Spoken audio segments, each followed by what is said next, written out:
Hi everyone. పిల్లలకి ఏమన్నా అయితే ఎక్కడ లేని టెన్షన్ అవుతది. వెదర్ చేంజ్ వల్ల ఏమో తెలీదు. ఎవరన్నా ఇంటికొస్తే ఏమి తీసుకురావద్దని చెప్పలేము. వాళ్ళు తెచ్చిన కాడి నుంచి కంట్రోల్ చేయలేకపోతున్నాము. ఐస్ క్రీమ్‌లా, చాక్లెట్స్ అవి. తినేస్తది. ఎంత కంట్రోల్ చేసినా వద్దు అంటే ఇంక ఇట్లా హెల్త్ డిస్టర్బ్ అవుతుంది. ఆ చాక్లెట్‌లు, ఐస్ క్రీమ్‌లన్నీ బ్యాన్ చేసేస్తే బావుంటది. ఎందుకంటే ప్రతి ఒక్క తల్లిదండ్రులు హ్యాపీ ఫీల్ అవుతారు. ఎందుకంటే వాళ్ళ హెల్త్ చాలా డిస్టర్బ్ అయిపోతది కాబట్టి. సో, మా కమ్యూనిటీలో ఏంటంటే క్రిస్మస్ సెలబ్రేషన్స్ అన్నమాట. "వద్దు నాన్న వెళ్ళకు, హెల్త్ బాలేదంటే" అస్సలు వినిపించుకోలేదు. పాపం అలా దూరంగా కూర్చునింది. ఇక్కడ ఏంటంటే కొన్ని గేమ్స్ అయి ఆడిచ్చారు. నాకు తెలీదు క్రిస్మస్ రోజంట గిఫ్ట్స్ ఎక్స్చేంజ్ చేస్తారంట. సో, పూర్విక గిఫ్ట్ వేరే ఒక అబ్బాయికెళ్ళింది. ఎవరో పాప గిఫ్ట్ వచ్చి పూర్వికకొచ్చింది.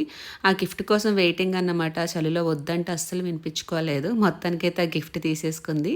పాపం ఎప్పుడు కింద ఆడుకునే మనిషి ఈసారి ఏంటంటే తనకి హెల్త్ బాగోక పైకొచ్చేసింది. ఏముందో ఏంటో ఓపెన్ చేసి చూసేయాలి కదా! ఆతృత తట్టుకోలేము. తీరా చూస్తే అందులో పెన్సిల్ పౌచ్ ఉంది. చాలా హ్యాపీ ఫీల్ అయింది పూర్విక అయితే. ఇంకా కొన్ని కొన్ని విషయాల్లో